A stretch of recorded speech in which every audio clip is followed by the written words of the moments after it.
Alors, il a été dit, je ne sais pas si nous allons garder toujours la même position, ou l'option qui a été dit, de commencer soit par la doctrine, ou nous commençons directement par l'enseignement de 7 sceaux. Pourquoi nous disons ça? Parce que si nous commençons avec les 7 sceaux maintenant, donc il y a beaucoup qui vont le rater demain, parce que nous ne saurons pas répéter encore ce que nous disons aujourd'hui, demain, ou soit aujourd'hui, samedi. Est-ce qu'aujourd'hui nous pouvons donner ce qui est la doctrine? Et après, demain par exemple, je voulais que le vendredi d'aujourd'hui et l'autre vendredi, que je puisse donner la doctrine. Ça va? Et samedi et dimanche, là c'est vraiment l'enseignement pour permettre quand même à des bien-aimés qui n'ont pas pu venir, afin de manger cette nourriture, en tout cas de cette soirée. Amen. Amen. Amen. Voilà. Alors, nous allons parler sur quelque chose de très important. Je vais parler sur le voile.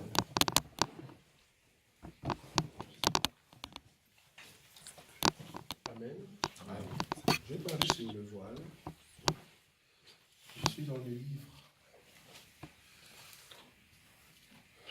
Je vais prendre une écriture. Ça s'efface facilement. Apparemment non. Parce que normalement il y a des marqueurs spécialisés. Donc on va essayer avec ça. Apparemment ça va. Avec le pape. On va essayer. Voilà, je suis dans le livre de 1 Corinthiens. 1 Corinthiens chapitre 11. Donc je vais parler sur le voile. Parce que si vous comprenez cet enseignement, vous saurez aussi le donner aux autres. Amen. Ça va? Même nous autres, quand nous sommes venus dans cet enseignement, au départ, on ne comprenait pas. Pourquoi est-ce que les femmes, nos sœurs, doivent mettre le voile sur leur tête lorsqu'on prie ou lorsque nous sommes dans un culte? Donc nous voulons le savoir. J'espère que là, c'est vraiment à la maison. Hein? Oui, ça c'est... Vraiment, c'est bien. C'est pas en direct. 1 Corinthiens chapitre 11. Ça va? 1 Corinthiens chapitre 11. Nous voulons savoir pourquoi une femme doit mettre le voile quand elle prie ou quand elle est dans un culte. Ça va? Je commence. 1 Corinthiens chapitre 11. Je prends en partie du verset 2. Je vous loue de ce que vous vous souvenez de moi à tous égards et de ce que vous retenez mes instructions telles que je vous les ai données. Ça, c'est Paul qui parle. Il parle dans quelle église? L'église des Corinthes. Vous êtes d'accord avec moi? Donc, Paul dit que mes enseignements, vous, l'église des Corinthes, vous le mettez en pratique comme je vous ai enseigné. Paul commence comme ça. En d'autres termes, ce que je veux vous donner, ça c'est Paul, hein, ce que je veux vous donner maintenant, vous allez aussi le mettre en pratique. Qu'est-ce que Paul veut donner? Il veut donner maintenant l'enseignement sur le voile. Vous allez comprendre que beaucoup, au fait, ont eu de problèmes parce qu'ils n'ont pas saisi la révélation de cet enseignement. C'est tout un enseignement. Mais ici, je vais donner vraiment des grandes lignes. Et s'il faut entrer en détail, ça sera prochainement. Parce que je vais quand même donner 2 doctrines aujourd'hui. Alors, le verset 3. Je veux cependant que vous sachiez que Christ est le chef de tout homme, que l'homme est le chef de la femme et que Dieu est le chef de Christ. Vous avez vu cette écriture? Verset 3. Je ne sais pas, vous tous, vous avez de vos Bibles, hein? Parce que je veux qu'on puisse lire dans la Bible ensemble. Voilà. Donc, Paul dit, Christ est le chef de l'homme, l'homme est le chef de la femme, ça va? Et Dieu est le chef de Christ. Dans cette écriture, le mot Christ veut dire Jésus. Christ ici ne veut pas dire Esprit éternel. Ici, Jésus. Ça va? Il faut toujours comprendre. Voilà, je mets ici.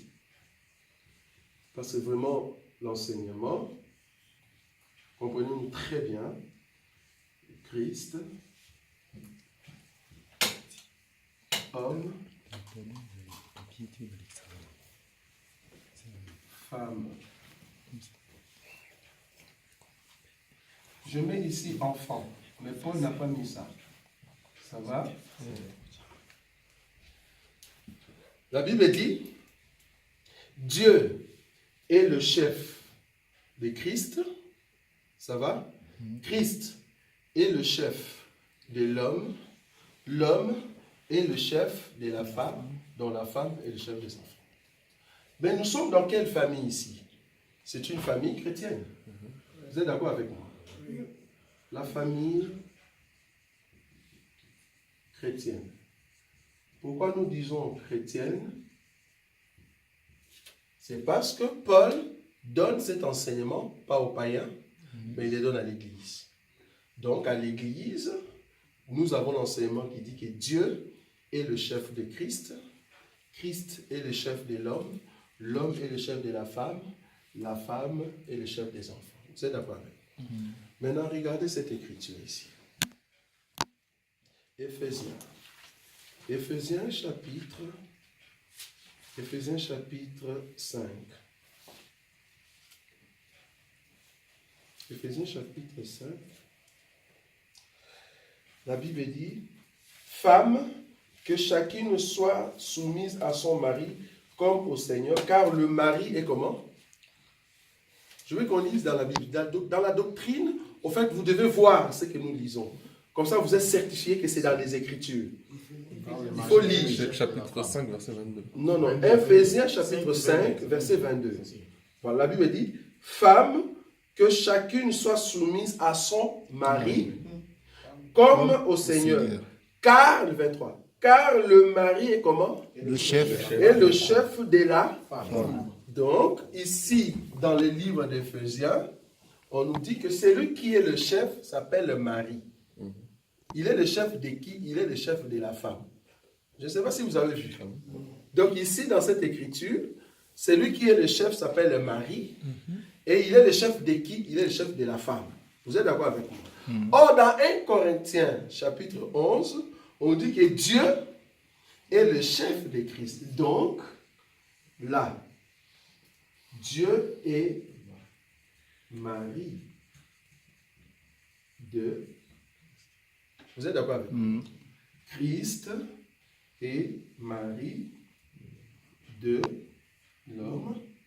L'homme est mari de la femme. La femme est mari. Je ne sais pas si vous voyez ce que j'ai dit. Oui. Deux enfants. En d'autres termes, le mari c'est l'homme. Vous êtes d'accord avec moi? Il est l'homme de qui? De la femme. Donc Dieu est l'homme par rapport à Christ. Christ est l'homme par rapport à l'homme. L'homme est l'homme par rapport à la femme. Femme est l'homme par rapport aux enfants. En d'autres termes, Dieu a l'autorité sur Christ. Est-ce que vous voyez ça? Christ a l'autorité sur l'homme. L'homme a l'autorité sur la femme a l'autorité sur les enfants. Donc, ici, on appelle ça autorité. Vous avez vu ça? Hein, papy? Amen. Donc, ici, c'est en fait la chefferie. C'est l'autorité. Dieu a l'autorité sur Christ. Christ a l'autorité sur l'homme. L'homme a l'autorité sur la femme a l'autorité sur les enfants. En d'autres termes, Dieu est l'homme par rapport à Christ. Christ est l'homme par rapport à homme. Homme est l'homme par rapport à la femme est homme par rapport aux enfants. Ça va? Vous avez vu ça? Maintenant, si la femme ici est l'homme par rapport aux enfants, donc les enfants est comment par rapport à la femme? L'enfant sous la soumission. Soumission. Merci. Donc, est-ce que vous voyez maintenant la différence? Vous voyez maintenant la différence ici. Donc ici, nous avons la soumission. Dans la soumission, Dieu, Christ par rapport à Dieu, c'est une femme. L'homme par rapport à Christ, c'est une femme. Femme par rapport à l'homme est femme. Les enfants par rapport à la femme est femme. En d'autres termes, les enfants doivent être soumis à leur maman. La femme doit être soumise à l'homme. L'homme doit être soumis à Christ. Et Christ était soumis à Dieu. Donc, cette partie-là, c'est la soumission. Mais là, c'est l'autorité. C'est ça, au fait, le monde. Le monde a été créé avec l'autorité et la soumission. C'est pour ça que la Bible dit, au commencement, Dieu créa les cieux Et la terre. et la terre. En d'autres termes, l'autorité et la soumission. Pourquoi? Parce que la terre est soumise au ciel. La terre est la femme, au départ, hein, la terre était la femme du ciel. Mais quand l'homme a péché, la terre est devenue la femme de Satan. Pourquoi? Parce que Satan a dit, je te donne cette autorité, il disait à Jésus, je te donne cette autorité, ce pouvoir, parce que cela m'a été donné. Or, la Bible dit aussi, le monde est sous la puissance du diable. Donc, les diables ou le malin a l'autorité sur le monde, dont le monde est la femme du diable. Est-ce que vous voyez ça? Donc, Satan est l'homme par rapport au monde, et le monde est la femme de Satan. C'est pour ça que la Bible dit aussi, n'aimez point le monde. N'aimez point le monde. Quand la Bible dit n'aimez point le monde, c'est parce que le monde, avec sa convoitise, peut vous amener en enfer. Pourquoi? C'est comme si tu aimais la femme d'autrui. Or, le monde est la femme de Satan. Si tu l'aimes, donc tu deviens aussi ennemi avec Dieu. Est-ce que vous voyez ça? Là, je suis vraiment dans la doctrine. Dans des choses simples comme ça, vous saurez comment monter dans la révélation. Ça va? Donc, je suis en train d'expliquer le voile, mais je voulais quand même qu'on comprenne cette pensée. Donc, les enfants sont une femme par rapport à la maman. La femme est une femme par rapport à l'homme. L'homme est femme par rapport à Christ. Christ est femme par rapport à Dieu. Nous sommes dans la famille de Dieu. Si tu épouses un homme qui est chrétien, cet homme-là lui-même est soumis à Christ. Et toi, sœur, tu es soumis à cet homme. Est-ce que vous voyez ça? Donc, le monde, c'est vraiment la soumission et l'autorité. Vous avez une bouteille d'eau? Parce que là, je sens directement la chaleur. Ah, vous ne sentez pas ça, la chaleur? Oui, un peu, oui. Ouais. Un peu de... On va ouvrir un peu là alors. Oui, il faut qu'on ouvre, c'est mieux. Parce que là, on ne crie plus, quoi. Donc, que l'air entre. Parce que là, Frère, voilà. frère. Voilà. Donc, je disais, merci.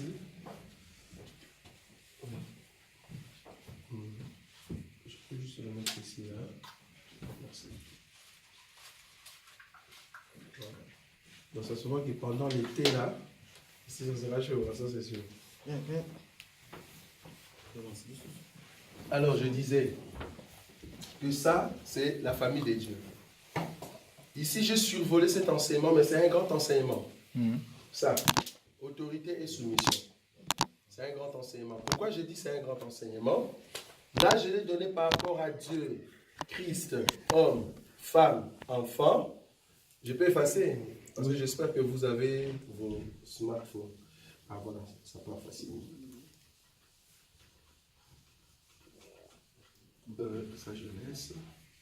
Remarquez une chose. Je dis un grand enseignement, pourquoi? Parce que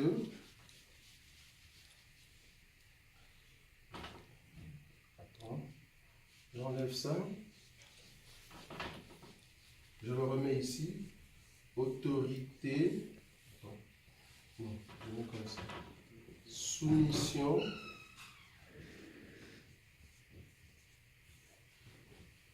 Autorité.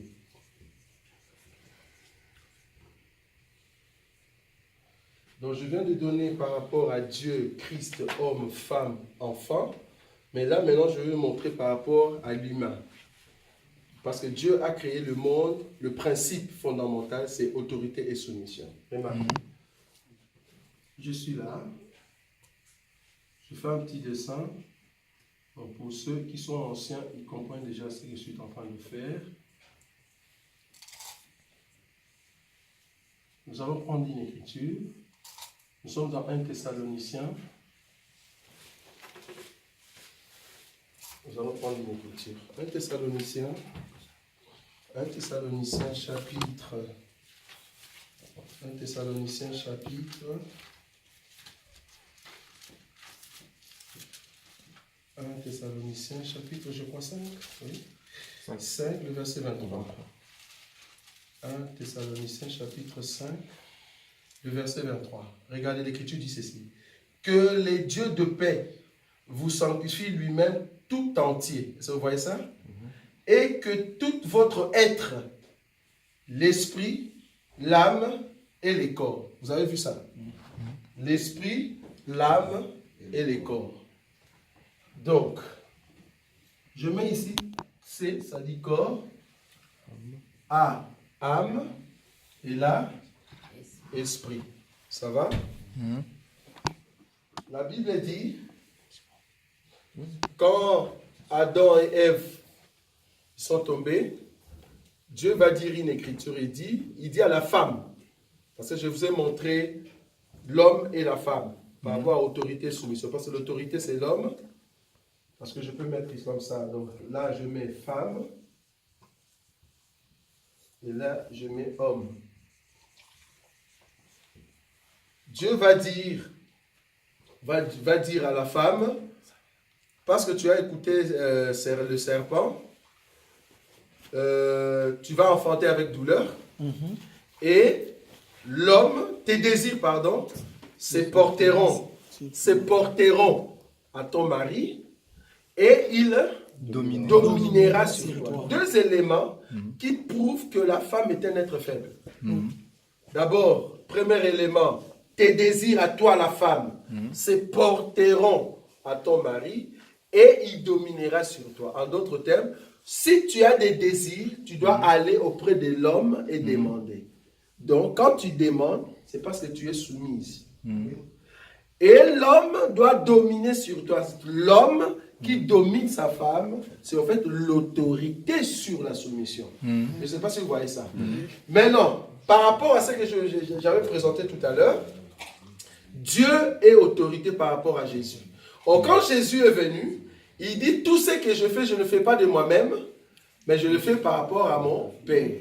Donc, les désirs de Jésus doivent aller vers son mari qui est Dieu, et Dieu dominer sur lui. Amen. Je suis en train d'expliquer Genèse. L'homme et la femme par rapport à Dieu et Jésus. Jésus, lors de Gethsemane, la Bible dit que Père, s'il est possible que tu puisses ôter cette coupe, mais que ça ne soit pas selon ma volonté. Quand il dit selon ma volonté, c'est parce que les désirs de la femme doivent se porter à son mari. Donc il demandait à son mari, est-ce qu'il n'y a pas moyen que tu puisses enlever ça? Mais que ce ne soit pas ma décision, que toi tu puisses décider. Mais qu'est-ce que Dieu, le mari, a décidé? Il a décidé que Jésus puisse mourir à la croix. Est-ce que vous voyez ça? Donc l'autorité a décidé qu'il doit mourir à la croix. Très important. Maintenant, je mets ici corps, âme, esprit. Nous, tout être humain, que ce soit la femme ou l'homme physique, nous avons ces trois parties selon 1 Thessaloniciens chapitre 5, le verset 23. Nous avons ce que nous appelons les corps, âme et esprit. Mais remarquez une chose. Le 2 ici, je mets, bon, vous allez comprendre pourquoi je mets sous forme de 2. Je vais l'expliquer. Pourquoi je mets comme s'ils sont 2A, vous allez comprendre. Je mets ici le corps plus les sangs. Je mets comme ça, je fais ça. Sang. Sang. Ici, je mets corps. Et puis là, je mets vraiment esprit. Ça va? Maintenant là, je fais sang plus âme. Si vous ratez ça, c'est fini. Hein? Voilà. Je mets ça. Donc, corps plus le sang, c'est ce que la Bible appelle chair. Est-ce que vous avez vu? Oui. Maintenant, âme plus esprit, c'est ce que la Bible appelle esprit. Quand la Bible dit l'eau et le sang, il parle du corps et le sang. N'ayez pas le désir de la chair. On ne dit pas désir du corps. Désir de la chair. Quand on dit désir de la chair, c'est-à-dire les corps et le sang. Mais ayez le désir de l'esprit. Quand on dit désir de l'esprit, c'est-à-dire le Saint-Esprit habite en nous par l'esprit. C'est-à-dire que ton âme et que ton esprit soient guidés par Dieu. Donc, nous avons la chair et l'esprit. Il y a une différence entre chair. Quand on dit, c'est quoi la chair dans la Bible? La chair veut dire les corps plus le sang. Maintenant, dans les sangs, selon Lévitique, chapitre 10, verset 10, non 17, pardon, chapitre 17, verset 10, la Bible dit que l'âme de tout animal est où? Dans son sang. Dans le sang. C'est pour ça que j'ai mis l'âme plus de sang ensemble. Donc l'âme que Dieu a mis dans l'homme, cette âme-là vient habiter dans les sangs. Quand on te tape, la douleur que tu le sens dans l'âme. Pourquoi? Parce que tu as les sangs. Mais quand l'âme et l'esprit sortent, même si on te tape, bien que tu as les sangs, tu ne sens pas la douleur. Est-ce que vous voyez ça? Donc l'âme est liée au sang. Mais l'âme, c'est vraiment la partie de l'esprit. Maintenant, c'est cette partie-là de l'âme qui vient habiter dans les sangs, qui est une partie du corps. Très important ce que je suis en train de dire, parce que c'est par là que nous comprenons la soumission et l'autorité. Alors, remarquez. Un païen, c'est qui? Un païen, c'est toute personne.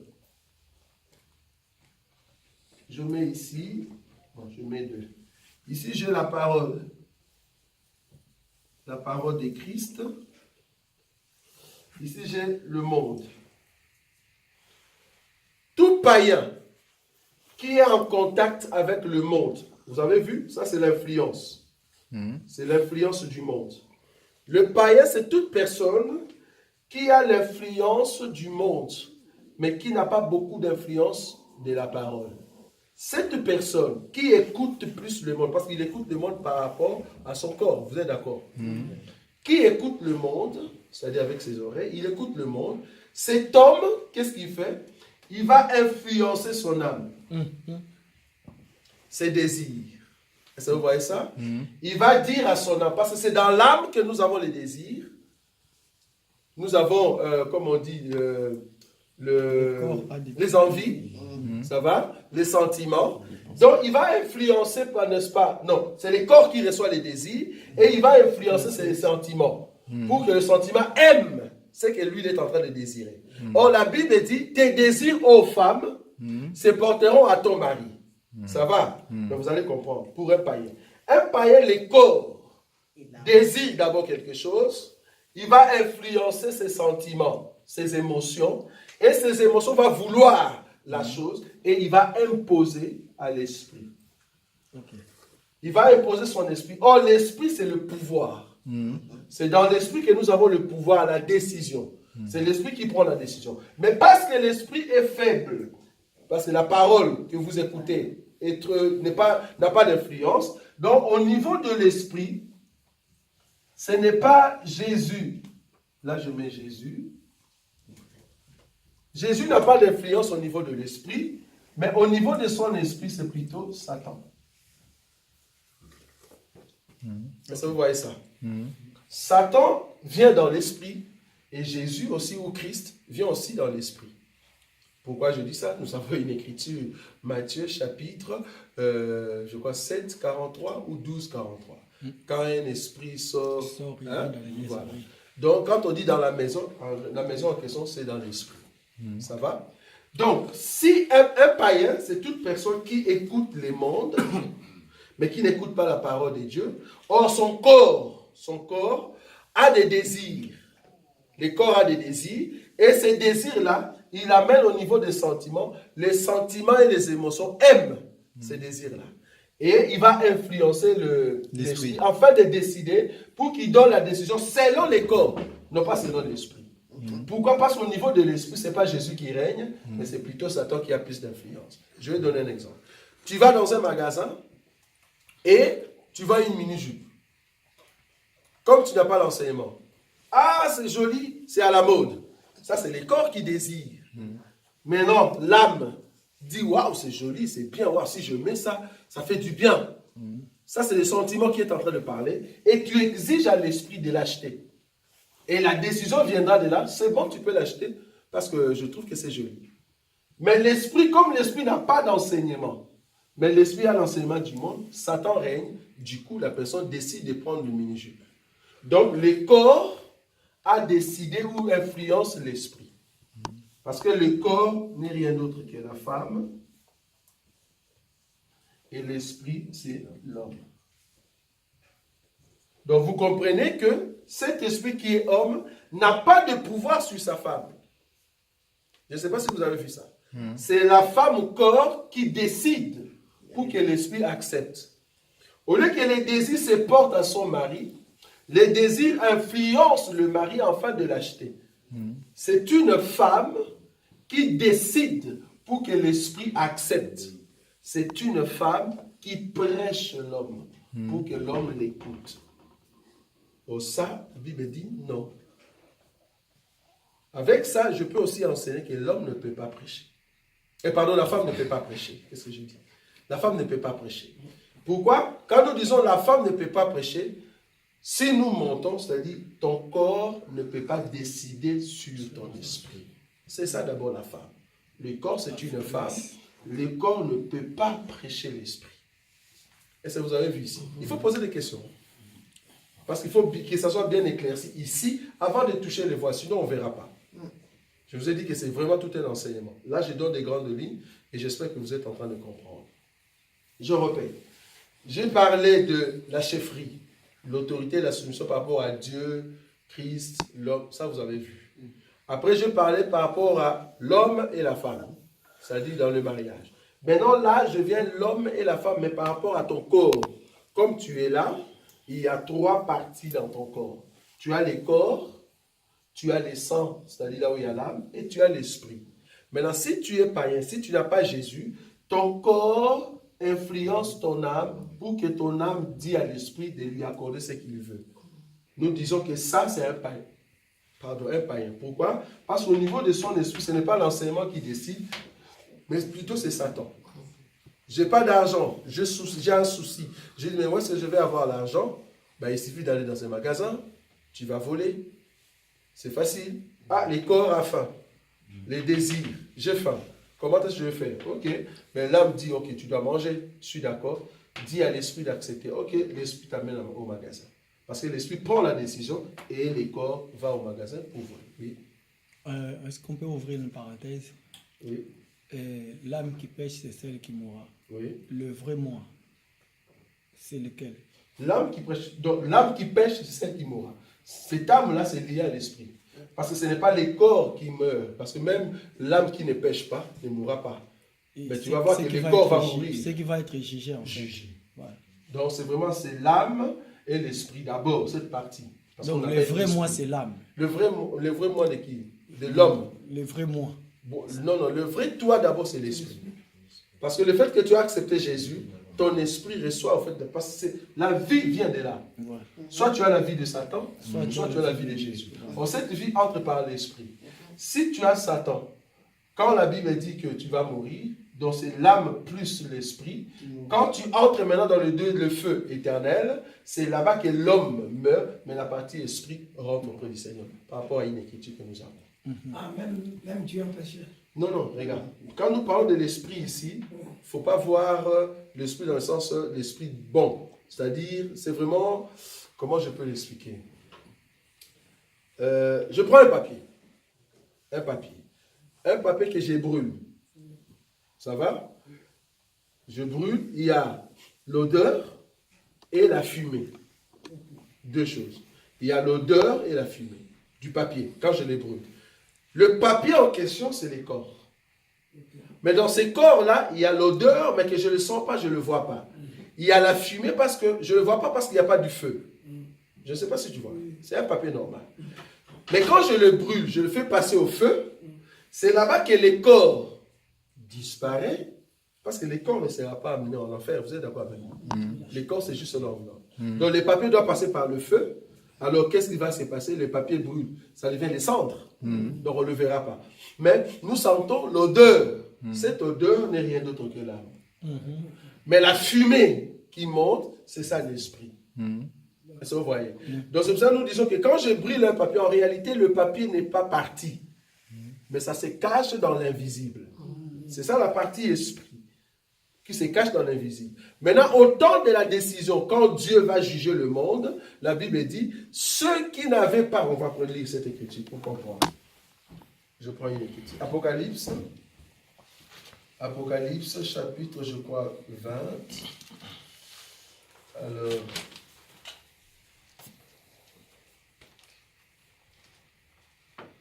Je suis dans le livre Apocalypse chapitre 20, je prends le verset 11. La Bible dit ceci. Puis je vis un grand trône blanc. C'est le jugement, vous êtes d'accord avec moi? Oui. Et celui qui était assis dessus, la terre et le ciel s'enfuirent devant sa face, et il ne fit plus trouver de place pour eux. Et je vis le mort, regardez, les grands et le petit, qui se tenaient devant le trône. Les morts qu'on a vus ici, ils viennent avec les corps où ils sont que l'âme, c'est-à-dire la partie esprit. Regardez, j'ai vu le mort devant le trône, parce qu'on veut juger. Est-ce qu'on le voit avec ses corps ou on le voit juste cette partie? On voit l'esprit. Cette partie. Or, cette partie ici, c'est vraiment la partie esprit. C'est la partie qui va en fait souffrir. Mais remarquez une chose. La partie esprit ici, la Bible l'appelle aussi souffle. Le souffle des dieux. Parce que dans tout être vivant, non, qu'est-ce que j'ai dit? Dans tout être, Dieu a mis le souffle comme le souffle du temps d'Adam, c'est-à-dire la respiration. Mais à part le souffle du temps d'Adam, il y a aussi le souffle qu'on appelle souffle des dieux. C'est là-bas qu'il y a la vie. Parce que quand nous parlons, que nous disons que toute personne n'a pas la vie, nous parlons du souffle des dieux. Mais cependant, le païen aussi respire. Il respire physiquement, mais pas spirituellement. Spirituellement, il ne respire pas parce qu'il n'a pas le souffle de vie. Mais c'est pendant cet esprit, le petit, quand maintenant ils vont passer dans le feu, quand ils ont vu le trône et qui était devant, la Bible dit qu'ils ont vu le mort. Mais ces morts-là étaient sous forme. Étaient sous quelle forme? Ce n'est pas dans les corps. C'était spirituellement qu'on les a vus. Et la Bible dit, voilà, regarde ce que la Bible dit, continue. Il dit, je vis le mort, les grands et le petit, qui se tenaient devant le trône. Des livres furent ouverts, et un autre livre fut ouvert, c'est lui qui est le livre de vie. Et les morts furent jugés selon leurs œuvres, d'après ce qui était écrit dans ces livres. La mer rendit le mort qui était en elle, et la mort et le séjour de mort rendit le mort qui était en eux. Et chacun fut jugé selon ses œuvres. Puis la mort et le séjour de mort furent jetés dans les temps de feu. C'est la seconde mort, les temps de feu. Quiconque ne fut pas trouvé écrit dans les livres de vie fut jeté dans les temps de feu. Ça va? Ça, c'est le jugement éternel. Vous êtes d'accord avec moi? Parce que nous croyons qu'un enfant de Dieu ne sera pas jugé. Ça, vous savez, non? Nous sommes jugés quand nous sommes vivants. Mais nous serons plus jugés par rapport à ça. Parce que après l'enlèvement, dès que nous partons dans l'enlèvement, nous vivons déjà éternellement. Ça aussi, c'est des doctrines qu'on a données. Mais par contre, ceux qui meurent ici, ils sont morts dans leur âme. Mais l'écriture d'Ecclésiaste nous dit l'esprit, c'est-à-dire la partie que Dieu a mis dans l'homme. Cette partie doit retourner à Dieu. Mais cependant, l'homme maintenant reste, au fait, éternellement dans le feu. Ok. Je ne sais pas si vous Oui. C'est lequel homme qui reste dans le feu? C'est l'esprit. Non, c'est l'âme. C'est l'âme. Oui, l'écriture dit l'âme. C'est l'âme qui reste dans le feu. Oui, on va lire ça. Attends. On va lire. C'est mieux qu'on lise, hein? Oui. C'est mieux qu'on lise. C'est la partie. Non, non, je ne vais pas publier. Pourquoi tu veux avoir? Je vais t'envoyer. Alors, je prends une écriture. Je cherche une écriture dans Ecclésiaste. Aidez-moi. La Bible dit, que sais-tu si le souffle qui est dans l'animal va sous la terre et que l'esprit de l'homme va vers Dieu? Je ne sais pas si vous voyez cette écriture. Est-ce que vous le voyez? Bien qu'il y ait une signification dans la révélation, c'est très important. Alors, ça doit être dans Ecclésiaste. 8-8. Pardon? 8-8. 8-8, ok. Alors.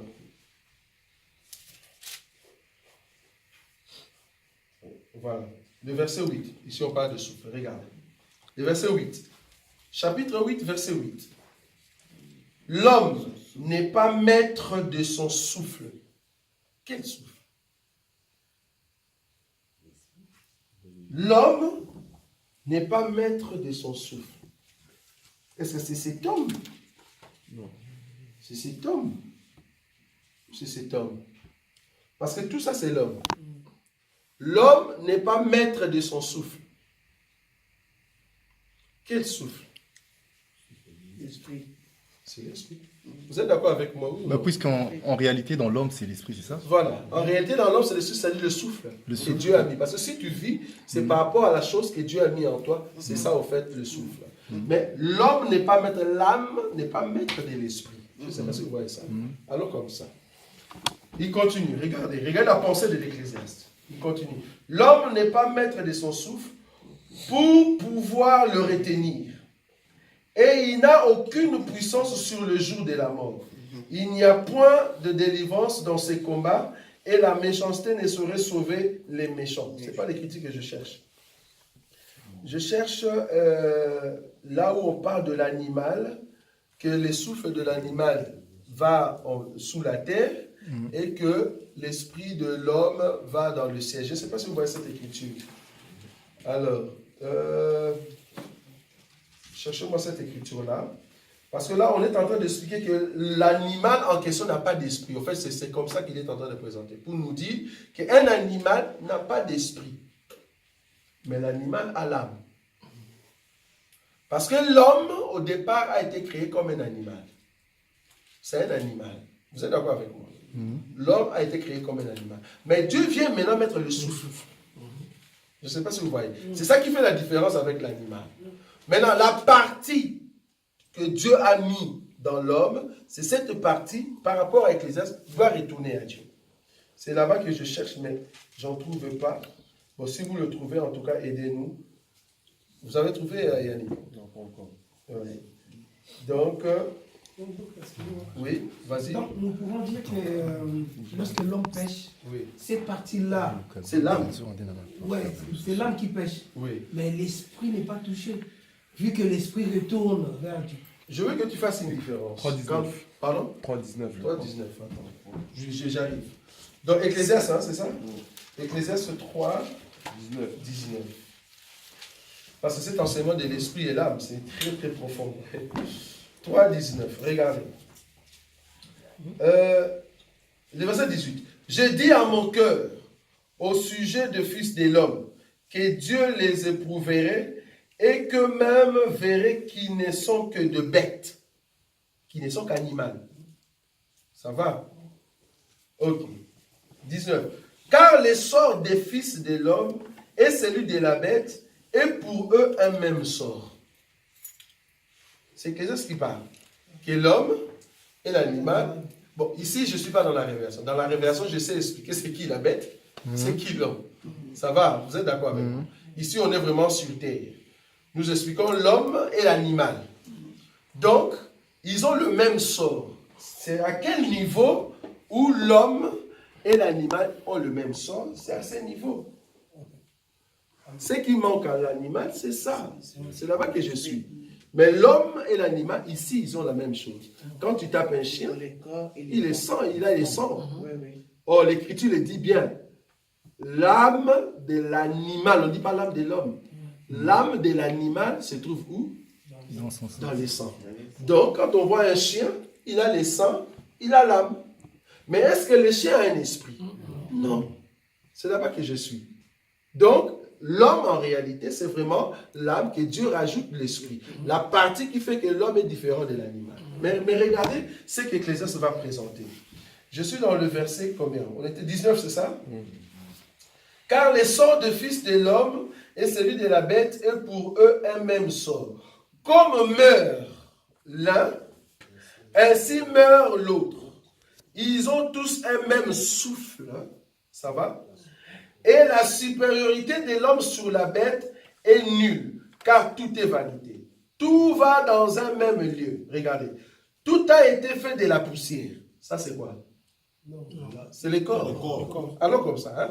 Maintenant, il commence à être détaillé. Tout a été fait de la poussière et tout retourne à la poussière. Qu'est-ce qui retourne à la poussière? Est-ce que c'est l'âme? Est-ce que c'est l'esprit? Donc, c'est le corps. Donc, que ce soit le chien, que ce soit l'homme physique, il retourne à la poussière. Qui sait, voilà, c'est ici que j'étais. Qui sait si le souffle de fils de l'homme monte et si le souffle de la bête descend dans la terre? Quand il parle de souffle ici, il ne touche pas en réalité l'esprit parce qu'il parle par rapport à l'âme. C'est là-bas que je suis. Maintenant, entre l'animal, regardez. Il continue. Le verset 22. Et je vis qu'il n'y a rien de mieux pour l'homme que de se réjouir de ses œuvres. C'est là sa part, car qui le fera jouir de ce qui sera après lui? Donc, en d'autres termes, l'animal n'a pas la jouissance, mais Dieu donne la jouissance à l'homme. Pourquoi? Parce qu'il a mis quelque chose dans l'homme. Or, ce que Dieu a mis à l'homme retournera. Parce que Dieu ne va pas prendre ce qu'il a mis dans l'homme pour qu'il puisse aller en enfer. Je ne sais pas si on se comprend. Mais c'est pendant